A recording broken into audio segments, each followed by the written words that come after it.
Thank you. And now, on to the historical part of our presentation. You guys can just take a nap. I'll be with you in an hour. Just kidding. To put things in context, I want to give you a few important dates pertaining to band music in America. Today, always important. It's an ongoing tradition, and it goes back a long ways. I'm going to start with the date 1778. In that year, George Washington appointed an inspector of music for the military of the United States. In 1798, President Adams, inside joke there, President Adams signs an act of Congress establishing the Marines, and with it, a musical ensemble to go along with it. One of the pieces that we played, the first piece that we played, actually, the Hail Columbia, was a staple of the early Marine band repertoire. In 1825, the oldest civilian band in the United States was founded. It was in Allentown, Pennsylvania, and it is still in operation to this day. Around 1830, something happened that we can all relate to. There were budget cuts in the government, and as a result, are you guys ready for this? Guess who got cut out of the military bands? The woodwinds. True story. Sorry, I see some of you out there. True story, though. They had to reduce the number of players,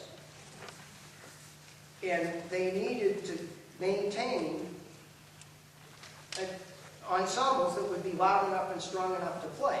Unfortunately for those poor woodwind players, these new valved instruments had just been invented, and thus the woodwinds went away.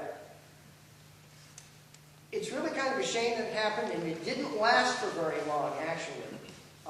Prior to that budget cut, there are ensembles called janissary bands, which are a combination of brass and woodwinds and percussion instruments that were in Europe right from the beginning of musical time, and they came over to America. They were just hodgepodge ensembles of wind instruments and percussion. After the Civil War, Patrick Gilmore, around early 1870s or so, started bringing woodwind players back into the ensembles. And it actually grew to the point that during dates start bouncing around in your head. I want to say the 1890s, just before the turn of the century. It might have been a little bit earlier than that. It might have been in the 1880s. Gilmore put on two what were called Peace Jubilees in Boston. One of them employed about 3,000 musicians. He then did what was called a World Jubilee. The first one was a National Peace Jubilee, and then several years later, he put on a World Peace Jubilee, and there were 10,000 musicians involved in that. Singers. It was a massive event in Boston. And at that point, the woodwind instruments were reincorporated into the ensemble. So to this day, we have these two parallel traditions. Brass bands have not gone away. Anybody here seen the movie Brass Off? It's a really great movie. It's not that old a movie. It's probably only about 10 or 15 years old. It's a great story about one of the British brass bands that are being sponsored by the factories in Britain. It's a marvelous, marvelous tradition, all brass bands. Brass quintets like this one are everywhere in the world now. Many of you might have seen the Canadian Brass when they were here in Billings last year. We have a student brass quintet here on campus. This is an ensemble that we're hoping to call Billings Brass and do some more work together. There are brass band competitions in the United States every year. I lived in Tampa, Florida for a while. Tampa has a brass band, Dayton, Ohio. There's tons of brass bands. No woodwinds allowed, sorry.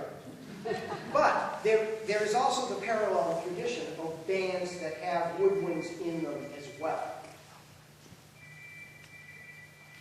For our purposes, the Civil War, it just landed just right so that the woodwind instruments disappeared for the ease of having music readily accessible to the military for the war.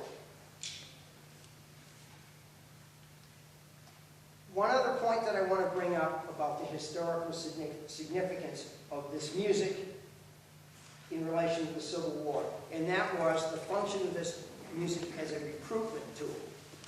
Now, one aspect of the recruitment tool, I'm going to stand over here, it's cooler. I feel like a McDonald's French fry. Those things are hot. The obvious aspect of the recruitment is the fact that this music was inspirational and it stirred people's passions. It was a huge part of community life, and everybody knew the people in the band that were in their community, and when those people went off to war, people wanted to follow them. It was a great source of pride and inspiration for people. But there's another mercenary reason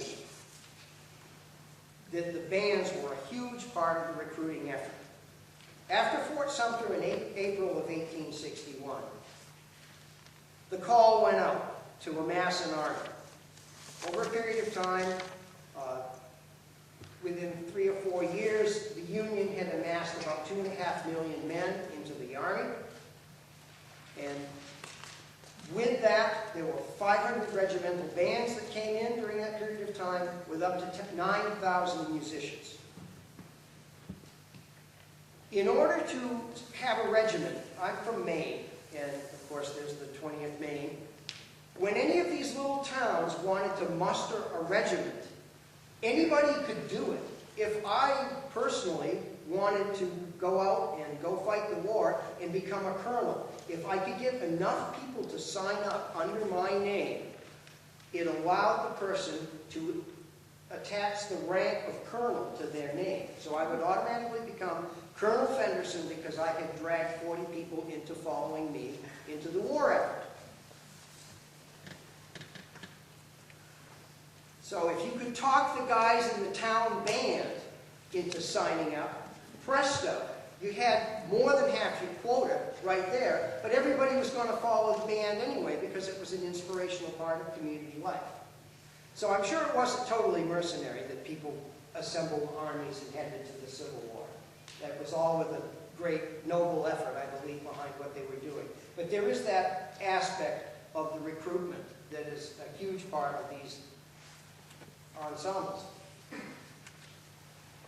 In 1862, the War Department, due to constraints, they invited everybody in, and it went on for about 1.5 years. It actually went on for 19 months. At the end of 19 months, somebody said, "Oh my God, we're spending all our money on musicians." And they stopped having a band attached to every regiment. They sent a lot of musicians home. Some of the musicians stayed and fought. Some went into corpsman work. But they started attaching bands at the brigade level, which is a larger thing. So that the amount of Civil War musicians did drop off after that huge, big initial effort. But the bottom line of it, basically 500 bands, 9,000 players. Our next piece is the Signal March, and this is a piece of music that I imagine is a perfect example of that inspirational type music that would have led young men to war gladly.